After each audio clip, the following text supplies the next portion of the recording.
Welcome to the Alabama Bass Trail Podcast, brought to you by Phoenix Boats. Now, here are your hosts, Alabama Bass Trail Program Director, Kate Donaldson.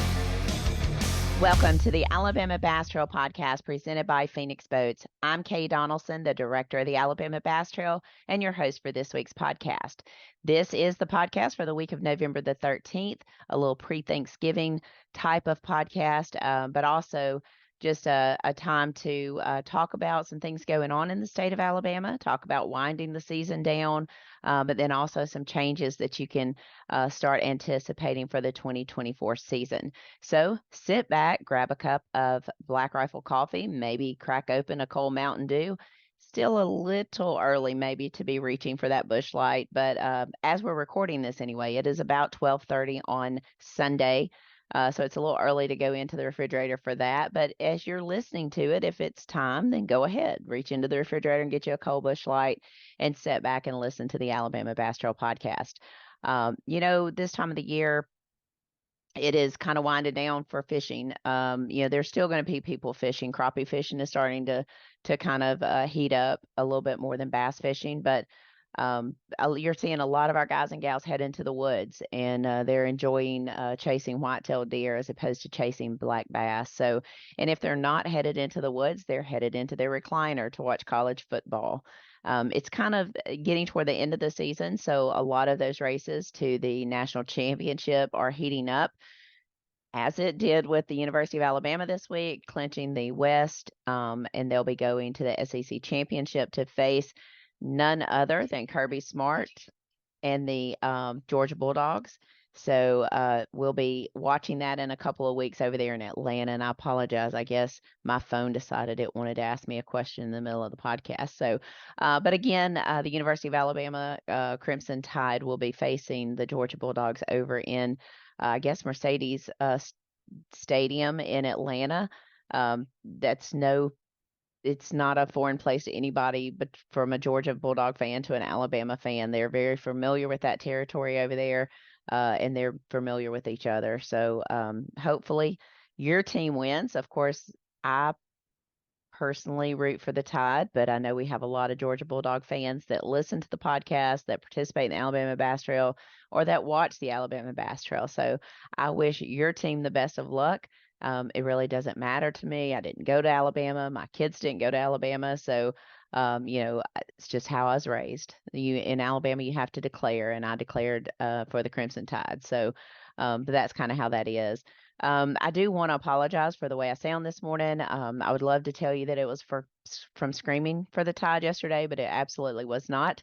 I think it's just a combination of all the different weather that we have experienced over the past 5 days. We've been from 32 to 82 to 62 to 42 back to 82, and it has just kind of taken a tumble on me. So just letting you know that I will do my best to get through this podcast and hopefully bring you some fun information that you're going to enjoy. So as I mentioned, fishing is kind of slowing down a little bit as guys and gals are headed into the woods, but there are still a few tournaments that are going on around Alabama, and I'll talk a little bit about that.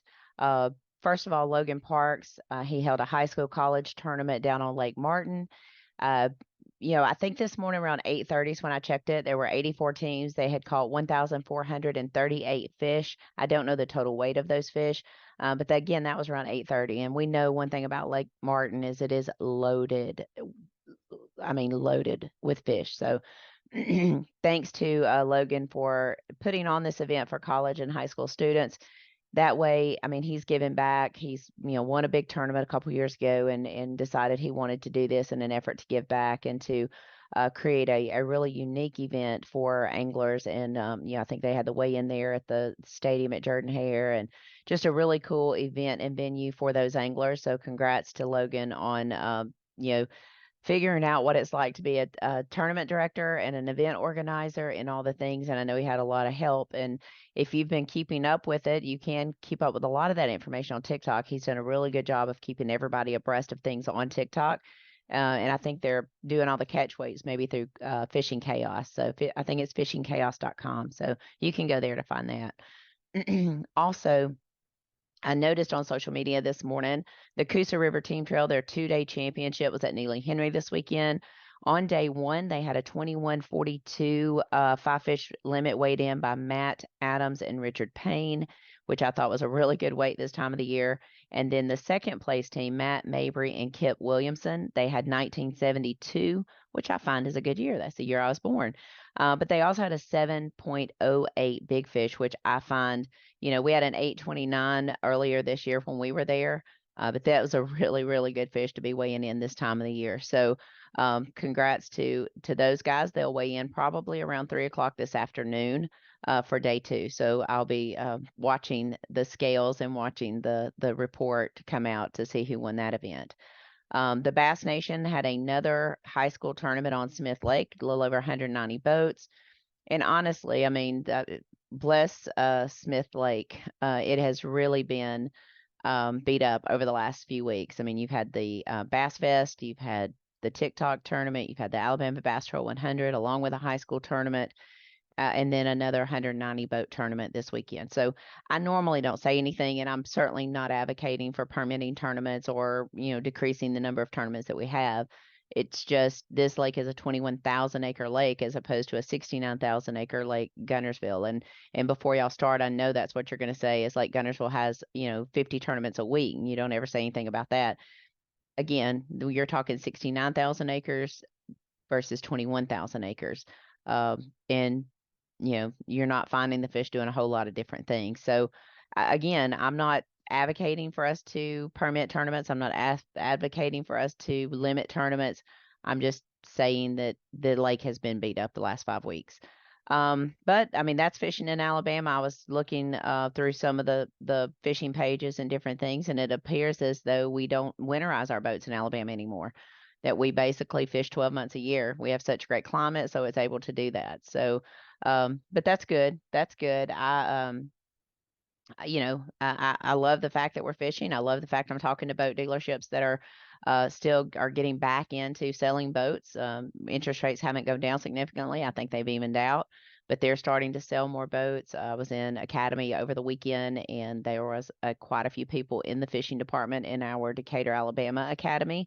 And my daughter was in Huntsville earlier at Academy. We were, on FaceTime together, and she said the same thing, that the fishing department seemed very busy, as well as the firearm department. So that's good to see that people are still buying and fishing throughout the fall and into winter. So I do want to just mention that on November the 27th, you'll start seeing our websites flip over to the 2024 season. You'll start seeing all the dates, the who, what, whens, and wheres of everything you need to know for the 2024 season, as well as a few new sponsor changes.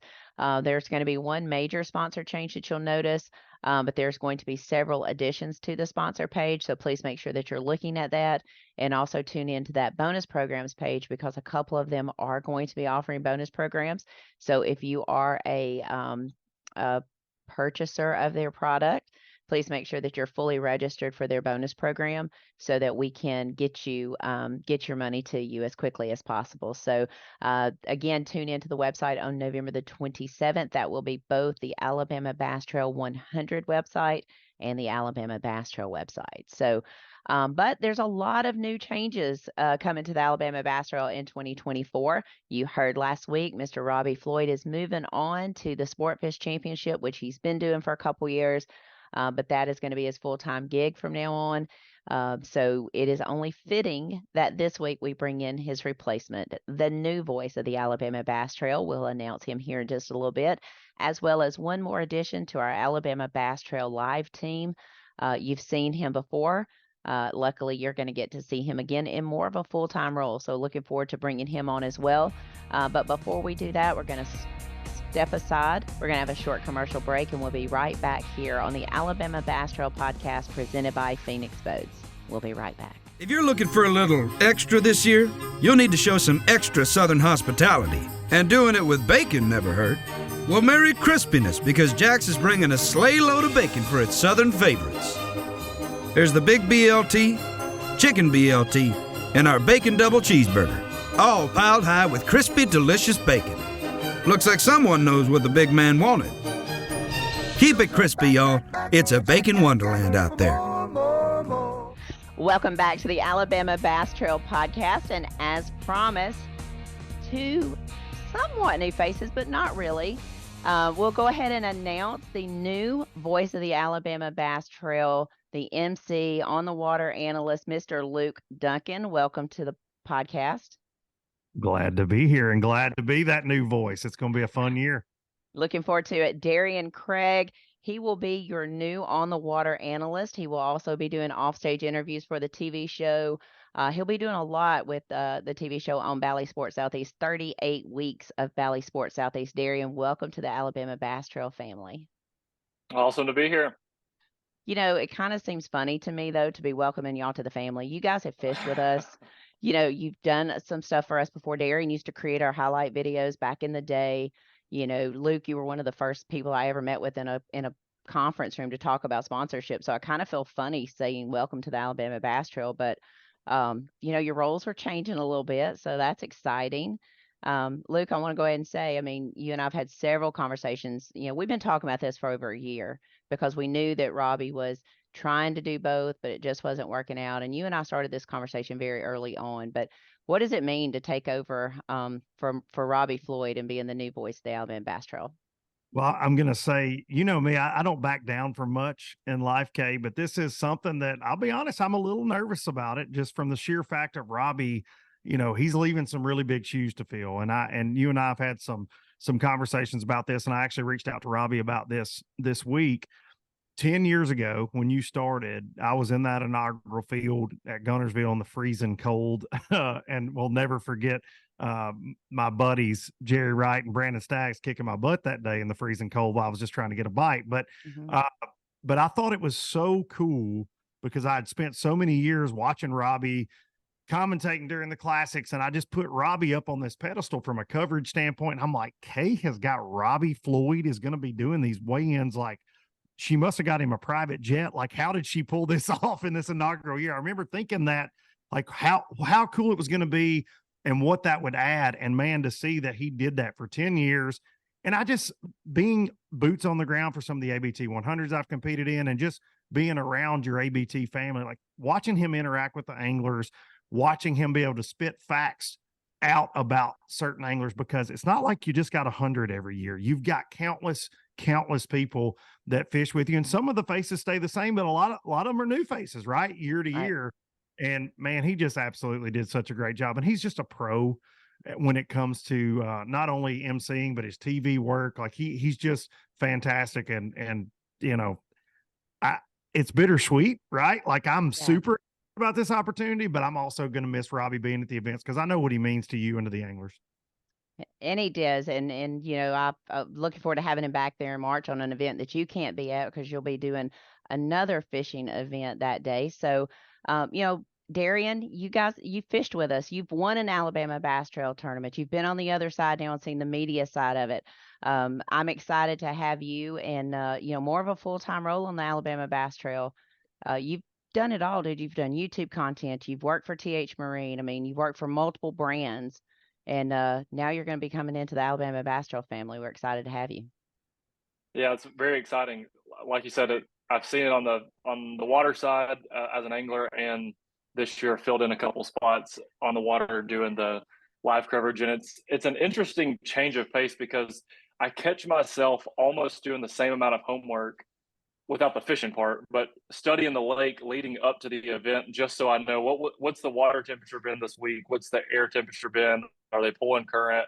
What won last week in the B? Like all of those things you still do them so that when you get on the water and I go ask a team a question, I want to know a little bit about what's going on so I can help either help them in the direction of the question or just have a feel for what's going on. You don't want to go in there aimless. So I caught myself last year doing a little bit more homework than I thought I would do just to be staying out there on the water. But the other interesting thing is just with work and life, I've not been able to quite fish as much as I did in the past. So it was interesting for me, still getting to scratch that itch of bass fishing, but it's from a different side, seeing other people catch them. I was fortunate to be on the water with some guys that really caught a lot of fish last year and seeing it boat to boat really close to them. It was awesome to do. And certainly I'm excited about it. I know that makes good TV. So hopefully we'll be able to chase some fish catches around again this year. Good. I do want to talk a little bit about your exit from the fishing industry. I mean, you are an entrepreneur with your wife and your partners there. Talk a little bit about what you do from Monday through Sunday, because I know it's not just 5 days a week. Talk a little bit about what you do and what your business is. So I started Y'all Sweet Tea, and it's a tea company we created our own blend of tea, just like Lipton or Red Diamond or Louisiana. So we've got tea in a bag that you boil the water on the stove, and I gave out all our recipe on every single bag. So every single family that we sell this tea to is making perfect tea every single time. It all tastes the same. So we started out as tea, and then it's quickly evolved into other things in the kitchen as our audience has grown. So very exciting. We're growing fast, and I don't get to fish as much as I want to, but I know that this is bigger for me. It has potential to be bigger for me and our families than fishing could be. I did win one ABT, but I lost a lot more than that. So tank top, I want to point out. Yes, in a tank top and swimming trunks. And swimming trunks. But yeah, so I do a lot of social media. I still keep up with the fishing industry, but for work for me is running a online. We're still majority online. 90% of our business is still online. We sell all over the country, and it's cool to be able to, I enjoy my job, but it is cool to be able to totally check out on Friday afternoon and start studying that ABT stuff and see what's going on. And I'll call a couple of guys like, are they biting? What's going on? And so it was a lot of fun last year. If y'all can hear, I've got a 1-year-old now too, so he just woke up from a nap, and that has added some interesting turns to life this year. But it's been a lot of fun. He's watching Miss Rachel right now, so That's awesome. I do want to say, I mean, probably since my original Facebook got hacked or whatever, and I lost my Facebook, people can't go back and see how long Darien and I have known each other. I think he was in the 10th grade when I first met Darien, and he was fishing for the Hayden High School fishing team. We've sunk some brush. We've built some fish attractors with Alabama Power. So we did a lot of things early on, and we just kind of kept in touch with each other. And then early on in the Alabama Bass Trail, he did some video work for us, and then I worked with him some at TH Marine. And then I'll be honest, and I told Darien this when I called him, like, I wasn't sure about calling him, because sometimes when people leave the industry, they just want to leave it, and they don't want to just to put their toe back in it, because it's kind of sucks you back in. So I was real worried about calling him, and I finally just called Gerald, and I said, "Hey, I need to know. Do you think this is something Darien would do?" And I said, "He certainly knows it. It's organic. It's part of who he is. It's part of the fabric of who he is. He's been an Alabama Bass Trail guy." And he said, "All he can do is say no." And so I called him, and you were just so gracious to come out and help us when we really needed some help. And I appreciate that. And I really can't express how excited I am about this. Yes, Robbie's a great friend of mine and will continue to be a great friend of mine, but I'm so excited about this because you guys have a friendship, love-hate relationship, chemistry together that I think is just going to resonate on the water. I think it's going to resonate with our anglers and with our fans, and I'm super, super excited about it. I did, I hate to say that. I mean, people say, "Oh, well, you're going to be on TV for 38 weeks. You sure have the best job in the whole wide world." Well, we know that's not true, right? I mean, we know that it's either going to be ice cold, raining, snowing, or 115 degrees out there. So it's not always glamorous. And to the general public, they don't see all of that. So talk a little bit about Darien. You were new with us this year. What did you see that surprised you the most out there? And just most people look at it for a 30-minute TV show and think, man, this is just got the best job in the world. Yeah, I think two things come to mind instantly. One is from the fishing side, and one is from the production side. I'll start with the production because that was certainly the one that caught me off guard the most. And that is when it's early, your routine says I'm supposed to be getting in the boat, tying on a spinnerbait and waiting for blast off. But when I pulled up, it's nothing slow. When you put those AirPods in, it is wide open, and there's a lot of people in your ear. Some are talking to you, some are talking in whole different. There's a lot going on in your ears, and just adjusting to all of the commotion that's happening to make the TV show, whether it's just for the live or for actual TV.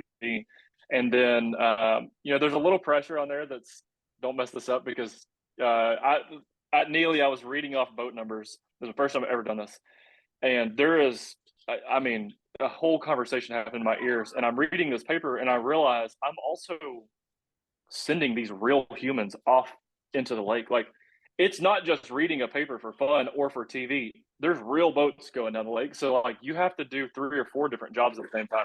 That was probably the biggest adjustment, is just learning the processes of making TV. And then the second thing that I thought was really interesting is we don't have when we're filming and we have 3 or 4 boats out covering, we're not able to really, you can't cover everybody. We got 225 guys or teams, but there's only 3 or 4 of us. So we cover as much as we can. However, it's interesting to see when they're not biting at all. And it's like, you hear it that whether they're way up the lake or whether they're way down the lake, no one's catching them. But then once something happens, it was like they're pulling from me to go to Robbie, pulling from him to go to Jason, pulling from him. And it's like, it was just all over the place once they start biting. And then thinking about that as an angler, that's probably the most difficult part of fishing is tournament fishing is, man, I bet they're biting in Spring Creek. And I saw Tim Hurst ran that way. I bet they're catching them, dude. Let's run down. Let's go to Brown.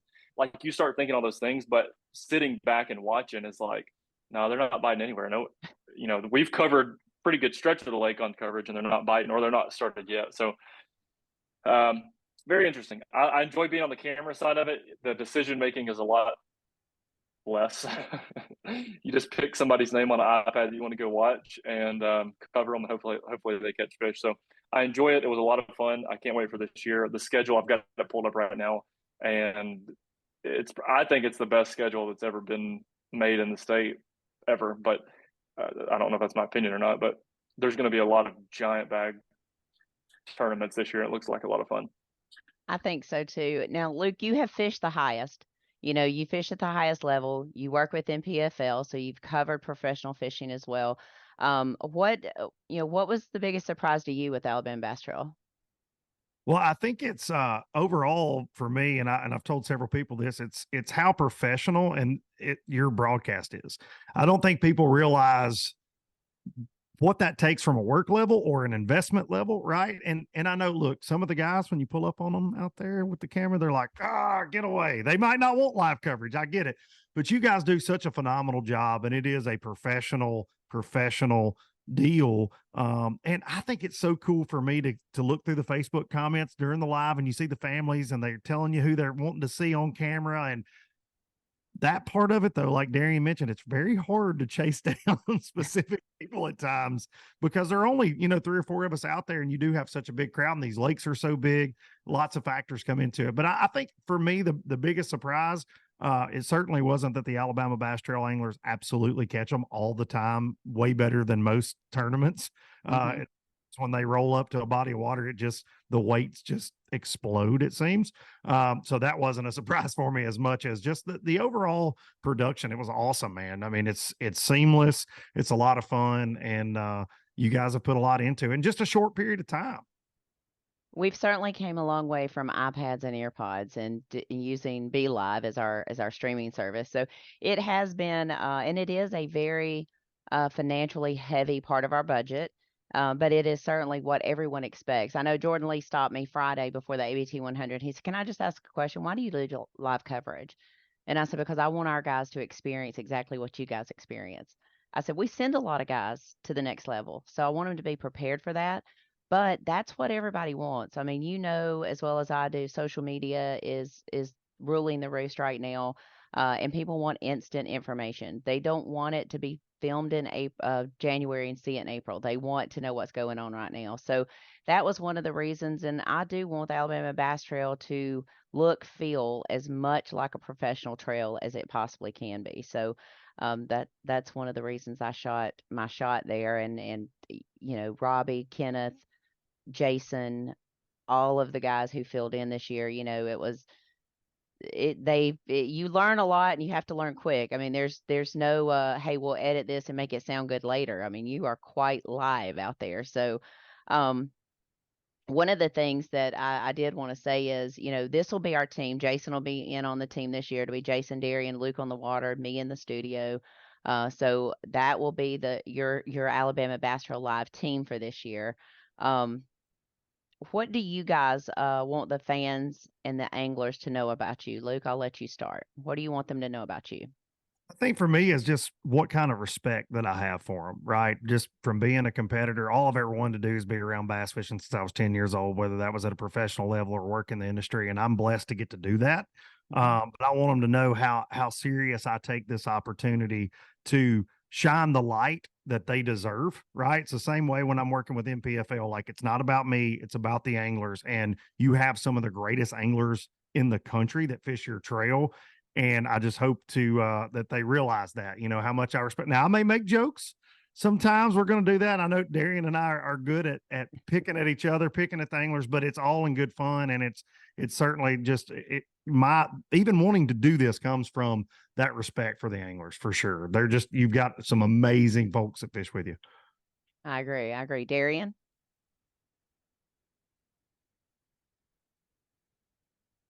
He's quiet. He's quiet. Wants everybody to know that you can't hear. Man, I had to mute. I was muted. No, just following off what Luke said, like, certainly it's not about us. Yes, we have the mic. Yes, the camera's on us a lot and we talk the most, but it is certainly about the anglers. If we are pulling up to a boat, we have seen, we have an iPad, and for the anglers, like, we see your name on the list and we go over to you for a reason.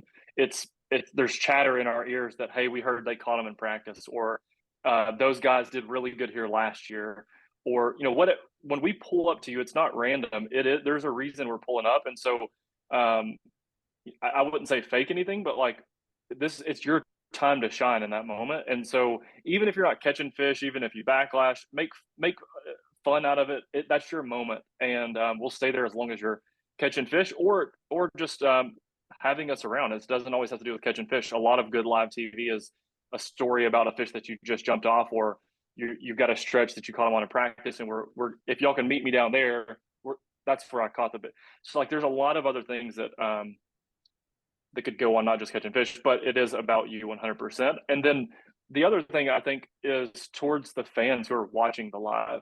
That's, it's also very important. That's what keeps our job alive.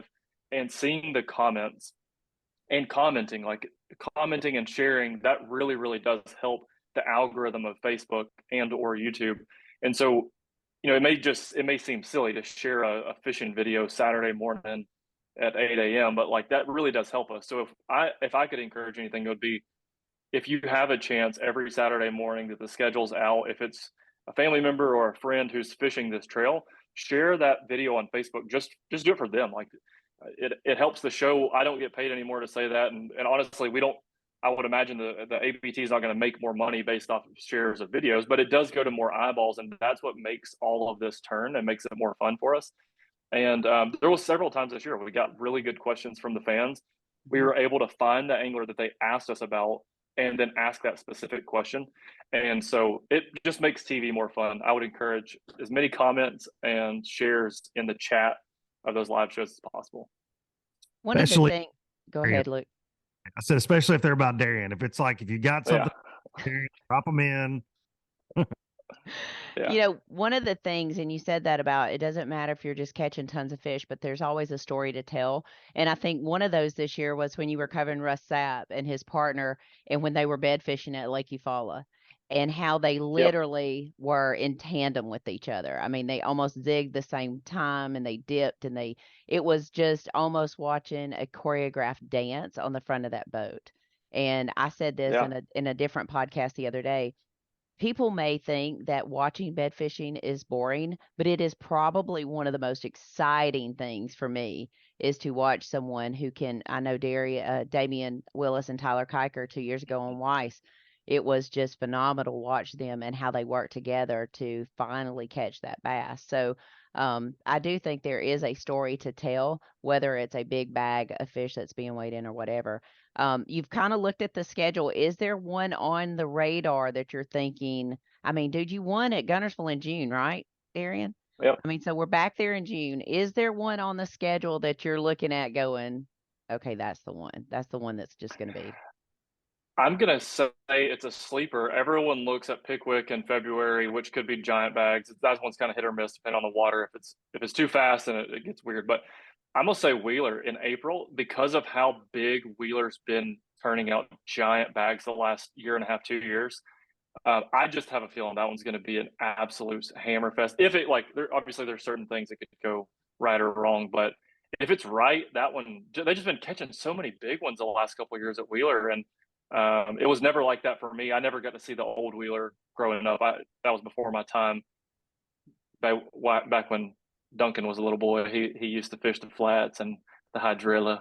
That was before they had GPS though. Back then, Luke always carried around a rock with him, and he had some kind of way they would find their directions with a rock, and that was before electronics at all. Actually, Luke is so old. Dinosaur. That's my pick.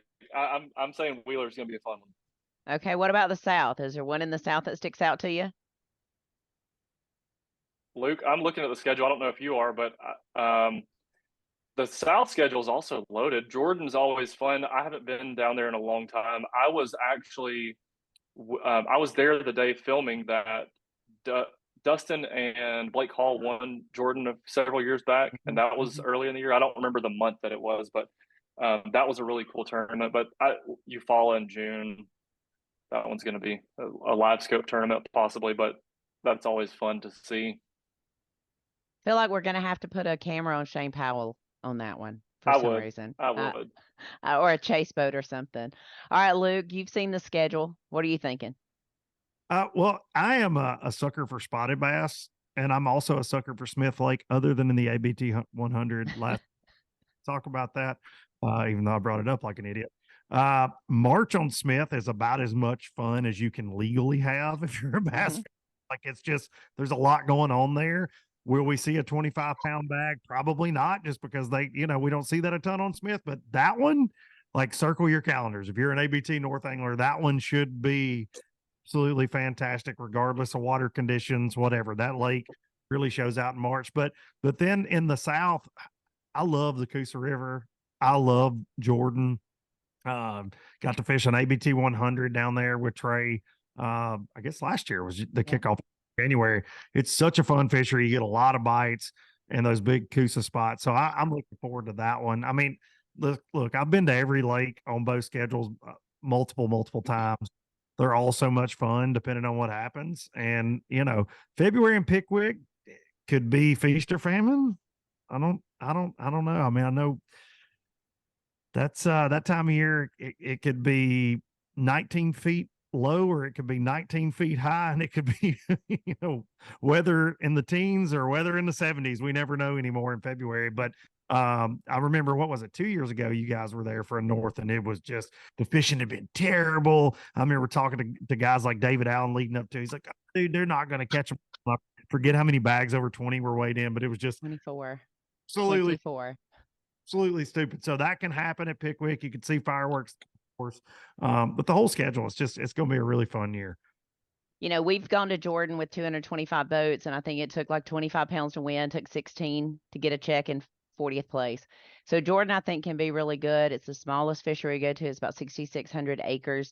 To put 225 boats on, it's a little tough, but it always produces. So I'm interested to see, when we were there in 2022 for the championship, we only had 2 3-pounders weighed in. So I'm hoping all those 2.5s that we saw are now going to be your 3.5s when we go back. So I'm really looking forward to Jordan. It's a great place to kick off, great facilities. I know the state is working on some new docks down there at the state boat ramp. I don't think they'll be ready when we get there, but I do know that project has got the go ahead. So I'm looking forward to that. I like the Wheeler pick. Of course, that's my home lake, and I love that lake. I really, really, really like that one. I hope we get to go to Pickwick in February. I always struggle with Pickwick in February just because of the flooding and, that we get sometimes that time. But we did have a phenomenal tournament there the last time we were there in February. But and I'm looking forward to a Lay Lake championship. We've never been to Lay Lake for the championship, so I think that's going to be good. I just think it's setting up really, really cool, for a 2024 season. So I'm looking forward to that. Not to interrupt, but June on Guntersville again too, like Darien mentioned, and that's when he had a huge bag there a couple years back. Guntersville is back, period. Like it has fished for the last 12 months. I mean, it is insane what it has kicked out. And I don't think next year is going to be any different between all the different various types of grass. It's super healthy. There's a lot of 3 and 4 pounders in the lake again. Mm-hmm. And I'm saying this like it went away, like it was taking 12 pounds to win or something, but it's reminiscent of 20 years ago, in my opinion. And I think that one, you could see multiple bags over 20 in that June finale there in the north. It could be absolutely silly. I remember when Darien and them came in, and I think was it gosh, I've just lost his name. Hadley or Houston. Hadley finished second. Hadley finished second, and I think that was the most sickening day he ever had, because he just knew that he had it. I mean, and then Darien and Houston come in with, I don't know, 27, dude, was it 20? No, we had 30. 30, that's right, a dirty 30. That's right. Hadley also had 30, and we had just a few, but they had 30 with a 8-something giant, and we had 5 6 pounders. But that was a really fun tournament because Hadley and I forget the Scott Keeling, wasn't it? Scott Keeling, yeah. They weighed in just a few minutes after us. Like they were a few boats behind us. I'll never forget that. That whole day was so much fun. Me and Houston were just a quick story to reminisce. So I'll probably never tell the story again. But we didn't know that we could win on this spot. But we had music. Our music was so loud the whole day. We're oiled up, tanning, swimming trunks on, pouring sweat. It's about 85. That's about 95 degrees at 6 a.m. Yeah. And just absolutely smashed their heads in. We never saw a boat the whole day.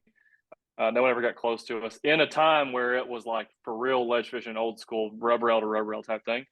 And we called it early. We drove like 15 miles an hour back. Just we're terrified these fish are going to die for whatever reason. And that was actually a G-Juice thing, and no sponsor plug at all. But I tongue hooked one way back and G-Juiced him. He was up on his side, pouring blood, totally should have died. This is like at 9 a.m, and it was a 6-pounder. And we G-Juiced him straight on the cut. It you could see it clot. The blood instantly clotted up. Fish, we weighed that same fish in. That was from first thing in the morning. We weighed him in at whatever 2:30. So that was kind of neat.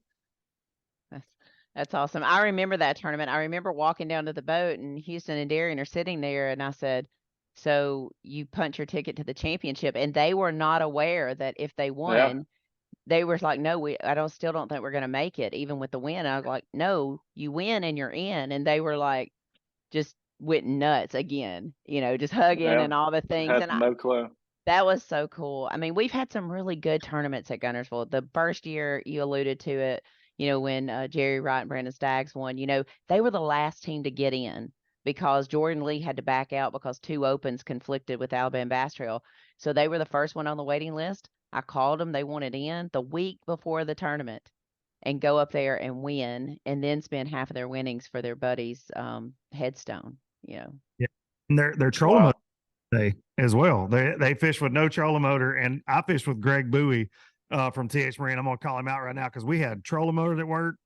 We had a motor that worked. We had electronic, brand new Phoenix, and he's lived on that lake for 40 years, and I think we got one bite all day. So I'm putting that one on Greg. On them, the water temperature was like 37.5 degrees. I've never been that cold in my life, and I was like, dude, I bet nobody caught one. We might win with this fish. And then they caught, I forget what they had, but it was a really ridiculous amount that those guys weighed in. And I just dropped our one up there to Robbie and ran to the truck. I think they had 32.03 and they had a 10.13 big fish. The record, right? That's 10.36 is the record, and it was on Pickwick, and Jeremy Christian caught that one fish with Logan Johnson. Yep. That's the biggest 5 fish limit, the 32 3202, 3203. That's the biggest limit we've ever had weighed in. That means But the big fish was on Pickwick at 1036. So yeah, the biggest bag, and I knew it. See, I'm doing your homework. The Look at first your stat tournament, work. I know, the first tournament of the Alabama Bass Trail, and it's never been beaten over 100 and I don't know now 20 something tournaments, and it still hasn't been beat. That's pretty sick. Yeah. For it to be the first one. We've had some interesting tournaments. We've had snow, we've had extreme heat, we've had a tornado siren go off. I mean, we have had some things to go through, that's for sure, but I'm looking forward to an awesome 2024. We're going to have a lot more conversations before the season gets started, but I'm looking forward to it. I was trying to see if there's anything else I had in my notes. I did want to ask y'all, I mean, you've been around the Alabama Bass Trail on the fishing side, now on the production side. What good, bad, or indifferent have you seen that you're just like so shocked over? And again, I want candid information. I don't want sugar coated. Miss K don't do sugar coated. my internet's cutting out. Darian, you want to answer my internet? Yeah. Good, bad, and different. Oh boy, over the years. I could tell a story about Houston throwing a rattle trap. Somebody got mad and threw one back, and it ended up at Pickwick down. And we won't go to that story. Good, bad, and different. I think the good is the dedication that the guys who win have to the state of Alabama, to the ABT. They fish everything. It doesn't matter. They fish ABT, but they also fish other trails, or they're winning like they're winning a Saturday tournament. They're winning a Tuesday nighter. The top, I don't know, 40 guys, I mean 50 guys, 50 teams. They flat out catch them. They're always fishing. They dedicate their whole year life. I don't know, but like those guys are just super, super, super dedicated. They practice, they spend time, they spend money. And when you watch them, you're like, okay, I see why. I watched Mitch Mitchell. I think I have a lot of respect for Mitch Mitchell. And I think he's extremely talented. I've fished with him a couple times, but just watching the dude fish is he does the little tiny things, and you watch every other boat and none of them did those things. And that I know is over the course of the year, he's catching a couple more fish a year just because people aren't being as meticulous. I watched him at Neely this year, and they didn't catch him that good at Neely, but just the cast that he was making and then how thorough he was working his bait, it was like, yeah, that I'm not even in a realm of the attention to the detail that he is, and it shows. That's what it takes to win at his level. I mean, he's won 3 or 4 ABTs, and they catch them, and they've caught them. It's not just like they dominate only the Tennessee River. They've caught them several lakes in the whole state. I would say that's probably the top thing I think is just the dedication that takes the guys to win, but also encouragement to, like, if you haven't done good so far in the ABT, like, take off an extra day of work. Take off that Sunday instead of going golfing. Like, go to the lake and spend a little bit more time. Graph around, live scope. Try to, if you can get over to Luke Duncan's boat, steal some of his waypoints, so whatever it takes. What's those? So 1984. So that's what I've got. My stories are good. Okay. I don't have any bad stories. Okay, Luke. Man, I thought you don't have any bad story. Darian has no bad. I've got bads. I'll tell you a story. Me and Houston weighed in 5 that weighed 4 at Neely, and then we weighed in 5 that weighed 5 at Smith. That's a bad story. What about all those times you left early? Can we talk about that? So Mike Iaconelli, he's never give up. Darian's slogan in a few years was "Give up."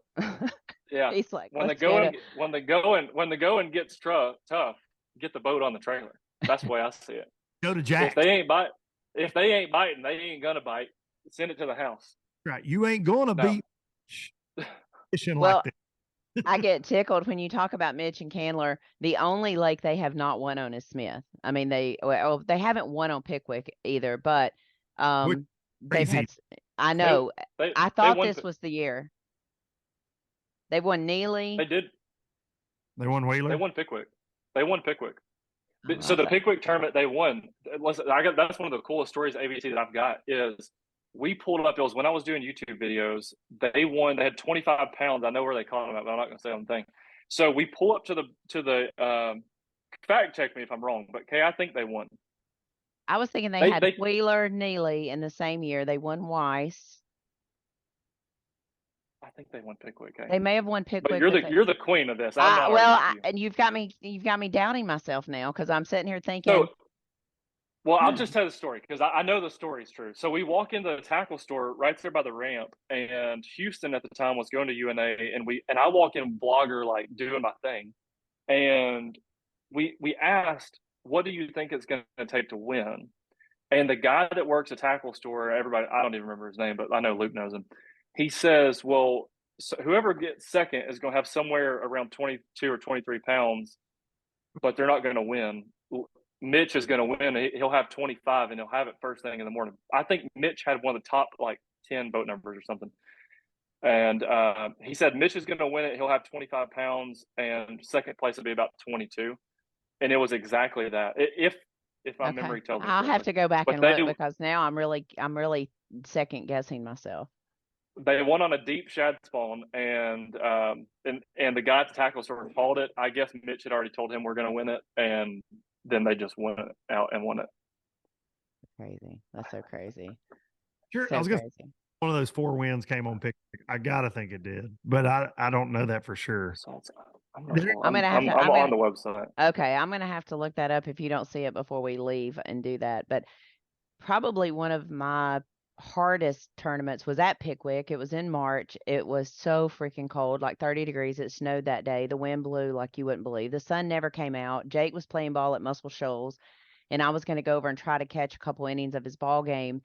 And the minute I get out of the shower to warm up from blast off, the phone rings. It's the polygraph examiner. He's been put in the hospital for the flu, and he's not going to make the polygraph. And I'm like, you got to be kidding me. Well, that's when Nathan and I guess Trent Surratt, was that who he fished with? I think they won. And the whole time, David, that's it. So I was calling polygraph examiners because this is March, tournament season's in full swing. Nobody could come cover it. I found a guy out of Nashville, Tennessee, who said, I'll be happy to do it for you, but I don't have a license in Alabama. You'll have to meet me at St. Joe. Is it St. Joe, Tennessee? I represent. So we start looking at places to go, and then Nathan and him take the lead, and I just kind of walk over to him. I'm like, guys, this is probably it in the place y'all want to win because the polygraph examiner got put in the hospital, and I'm going to have to go all the way to St. Joe, Tennessee to do a polygraph. And they looked at me. They go, we go right through there on our way home. And I'm like, you're kidding me, right? So they end up winning. We went to Aunt Annie's Beer Garden. Yeah. And he went in a back room, took him back there, did the polygraph, came out, talked to me, and then we finally gave him their money. But I mean, like, that was like, I could not believe how that played out. Like, it would have never happened that way again. I can tell you that right now. 15 south of my house in Lawrence County. And I've probably been in that back room at Miss Annie's a couple times. Be honest. Okay. Now that we all ABT family. Yeah, now that we're all ABT. Yeah. Well, I found on the state line. Okay. I found your results. 2019, May 11th, Mitch and Candler won with 29.04. Okay, so they won Pickwick. Nolan Spencer, and Jonathan Reese finished second with 26.73. Yeah. Okay, so they've won Pickwick, Wheeler, Neely, and Weiss. So they've got 4 wins. Crazy. I know. That's insane to me. So they don't have a Gunnersville win and they don't have a Smith win. Those are the only 2 out of the North rotation that they haven't won on. Them and Kobe Card and Chris Rutland have the record for the most wins. That's good. Well, I think Kobe and him have 4 wins on Lay and 1 on Eufaula or something like that. It's like crazy. So, or maybe 3 wins on Lay and 1 on Eufaula. So I think they have 4 wins. So crazy to me. But Luke, any good, bad, or indifferent stories you want to tell? Man, I've seen some stuff out there, Kay. I've seen some stuff out there when I was competing, especially. You start talking about them ledge tournaments. I won't go into any just crazy detail, but there was a time on Pickwick, boy, have I seen some things. People just get to acting all sorts of crazy, no matter what the rules are sometimes. That's always the bad thing, because I do feel like you the good of the Alabama Bass Trail, and I actually said this on the podcast this week, and I feel this way every time I leave a 100 after fishing those for the last couple of seasons. I do feel like, because through my job, whether it's with the NPFL or with the podcast, like a lot of my focus is on professional angling. Obviously, people like to hear those stories, but the heartbeat of bass fishing as we know it and what makes the industry part of it go around are team tournaments. They're the fruit jars, the Tuesday nighters, the Thursday nighters. But the Alabama Bass Trail is that. It is the heartbeat. It's camaraderie, watching everybody interact with each other at the ramp, pick at each other. It's such a great community. So I think that's the good of it for me. Like I love that. And I think kind of going back to Robbie, that's something that I feel like, that those shoes I talk about filling, not only is it the talent portion of what he brings, but man, he has been part of that community, right, for 10 years. So, I'm looking forward to this year getting in there and meeting because I know a lot of the anglers, obviously from competing against them over the years and all kind of stuff, but a lot of familiar faces, but then there's a lot of new faces as well. So I'm looking forward to that part, but the bad always happens on the water. I don't think you ever really see it around the weigh-ins much at all. What was the last one that you said? Or just something that's just different or something on the Alabama Bass Trail. What's different is just the live coverage period. I mean, I think that, look, if you're paying your entry fee, the payout this year as well, right? So I think you get live coverage, you got better pay.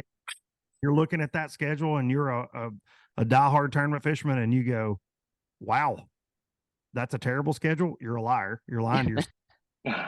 Really fun schedule in either, whether it's the North or the South. Darien and I are both technically, I guess, North Alabama anglers more than we are in that Southern division, but there's so many great fisheries. But I think that's the thing. It gives it's a one-day shootout, but you better spend a couple of days practicing if you're going to keep up with this crew because they're putting in the work. But I just think I love what you do for the student division. It's awesome. There are times that you and I have talked that I wish I wasn't an employee so I could bring one of these Dunkin to fish them. I know you and I have talked about that. Right. Worked out, but I don't know. There's a lot of good, Kay, and then you screwed it up and brought me and Darren into it. Yeah, I wanted to go into that. I don't know if I know we're probably getting close to the end of this, but I wanted to just briefly.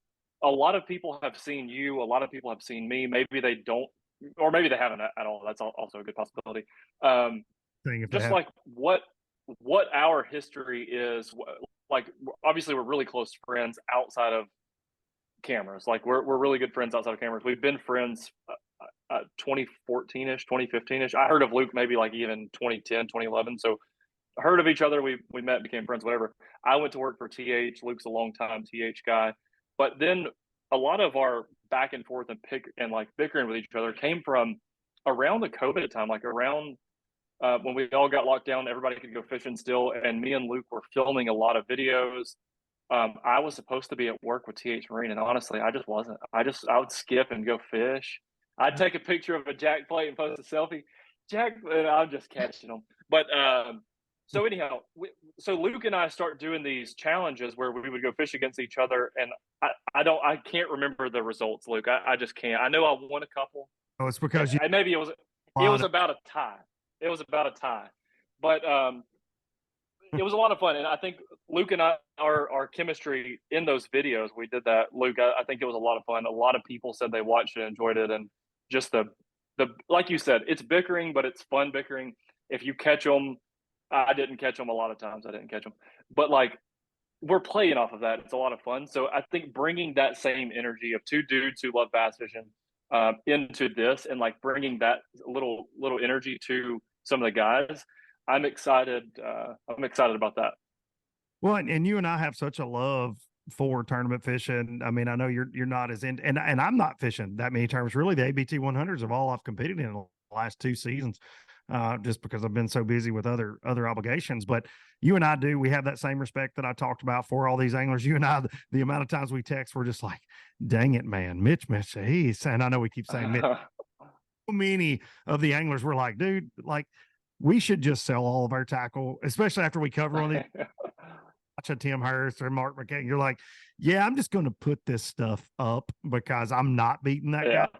Because these Kobe Carr, like all these, there's so many. I mean, you've kicked out so many to the Elite Series at this point. Like it's astonishing. But you and I have that same that same respect. And we're fishing nerds at our core. Like, we keep up with it. I'm the guy that, hey, I don't fish the ABT, but I'm looking at the Neely Henry results I'm just that person. Like, oh, the K's having a weekend, I'm scanning it.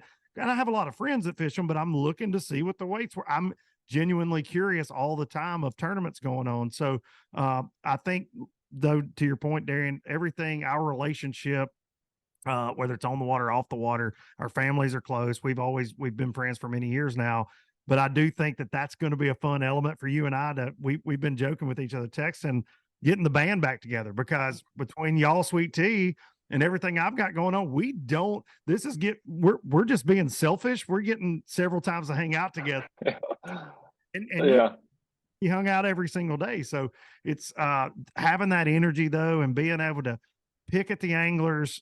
Hopefully they don't punch you in the throat, Darian, for the things you say. But I don't know. There's so many things that I'm looking forward to with this, but to do it with somebody I consider a brother, and to be out there, and Jason's such a good dude.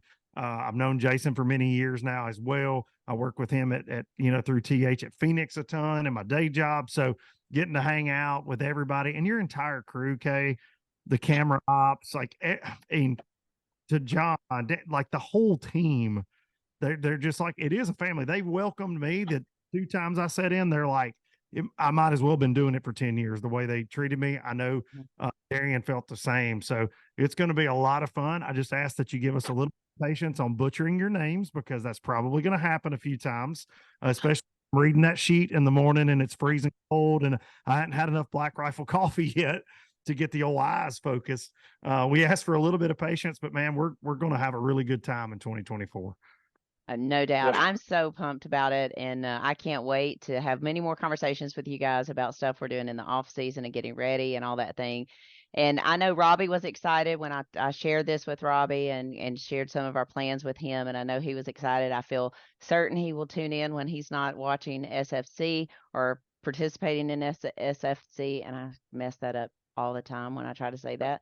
But I'm looking forward to it. I am thankful that you guys agreed to be on the Alabama basketball team. We welcome you. Our team welcomes you, and we look forward to, I don't know, guys, we got like 60 something days before it all kicks off. So not too long down. We're not going to kick the can too long down the way, but thank y'all for taking time on your Sunday to be with me. I know we'll have this up and ready on Tuesday. Press announcement to go out, and y'all will be official Alabama Bass Trail Live MC, the voice of, the analyst, the everything there is to do, carrying that Bally Sports Southeast show there, Darian. Got a lot. There we go. Yeah, he's got it. I don't worry about that at all. Thank y'all so much. Thank you. Appreciate it. All right, guys, there you have it. The new voice of the Alabama Bass Trail, Mr. Low Budget Live himself, Luke Duncan, and Mr. Y'all Sweet Tea, Darien Craig. They are your new additions to the Alabama Bass Trail family for 2024. We'll be back in just a moment, but you are listening to the Alabama Bass Trail podcast presented by Phoenix Boats. Research and development is more than just time in the shop for us. It's time out here. Sweating the details. Making boats that work as well in the real world as they do on paper. From our R&D team to our anglers on the water, we have the knowledge and passion to build you the finest fishing platform in the world. Welcome back to the Alabama Bass Trail podcast presented by Phoenix Boats. And there you have it. Mr. Luke Duncan, lowlifer himself, he will be the new voice of the Alabama Bass Trail. And then Darien Craig, who will be doing your Academy Sports and Outdoors first cast of the day. He will also be doing your Academy Sports and Outdoors Winners Tackle Box and carrying the TV show out there with all your offstage interviews and all the things. So welcome aboard to those 2 new faces. Jason, of course, will still be on the water with you, and I will be in the studio. So excited to have those guys on board with us.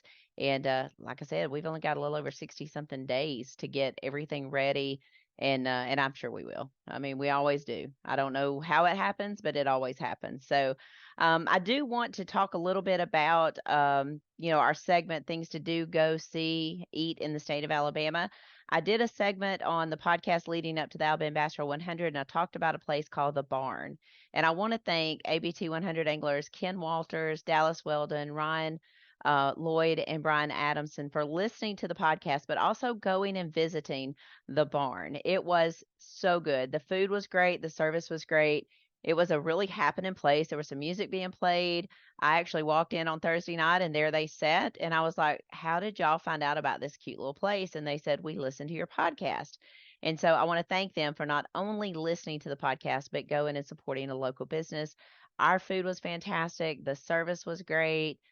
Drinks were cold. Everything was so good. So thanks to those guys for listening to the podcast and going and visiting somewhere that I recommended. I thought it was great.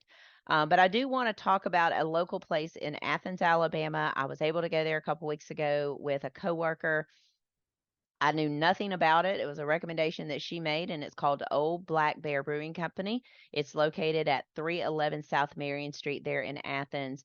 They are famous for their hamburgers. And when I tell you, it's off the wall kind of stuff, but it all tastes so good. So I had what was called the district, and I just want to read this because I don't want to mess it up. The district, it has pepper jack cheese, hot pepper and onion saute sauce with a sriracha aioli sauce on a potato bun. It was amazing. And their fries, they have the shoestring fries, but they look like they just cut them. I mean, they're like home fries, real thin shoestring fries. They were incredible. And the lady that went with me, Angie, she had it's the jam burger, and it has peanut butter, a hot pepper bacon jam with fresh jalapeno slices and bacon. She didn't get the jalapeno slices. She doesn't like spicy food, but she said it was way better than what she expected. All the flavors meshed really well. She loved it. And again, she said the same thing about the fries.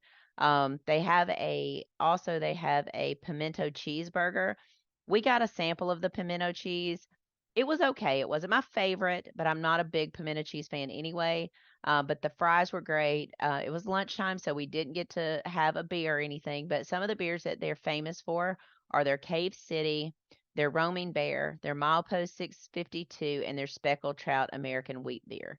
So those are some of the ones that they don't currently brew on site. They brew at another place and bring them in, but they're almost ready to start brewing there on Marion Street there in Athens. But I personally have gone there. I absolutely loved it. It is called the Old Black Bear Brewing Company there in Athens, Alabama. You can Google it. You can see lots of photos of it. I think Ben is actually going to show you some photos while I'm talking about it. But it's a super cool place, great food, great atmosphere. Absolutely loved it. 10 out of 10 as far as I'm concerned. We'll talk about what's coming up on the calendar next. We have 16 days to Alabama Bass Trail 100 payments are due. You should have gotten a text message from us on November the 6th, gave you team ID and PIN number. You just go to the website, alabamabasstrail100.org, click on register, click on make your payment, and you'll use your team ID and PIN number to make sure that you pay your team's payment. So again, that's due December 1st. We are 22 days away from 18 teams heading down to the Bass Team Championship on the Harris Chain of Lakes there in Leesburg. Last week, you may remember that I talked about the team of Randall Hamilton and Justin Mott. I just feel like that for some reason, I feel like they are really excited about this event. I think they're going into it ready to bring their A game, and I'm excited for them. They listened to the podcast last week. They sent me comments and were excited that I felt to mention them. But I do want to mention we got 18 teams going, and there's a lot of them that can do well. Of course, Wiggins and Sam's, they've been there before. They've done that before. They actually went to the Bassmaster Classic. Jordan Wiggins did. McKeag and Hurst. I mean, you got to look at those guys. They're always there. So I think you have to look at them too. Damian Willis, Tyler Kiker, another team that is poised to do well there.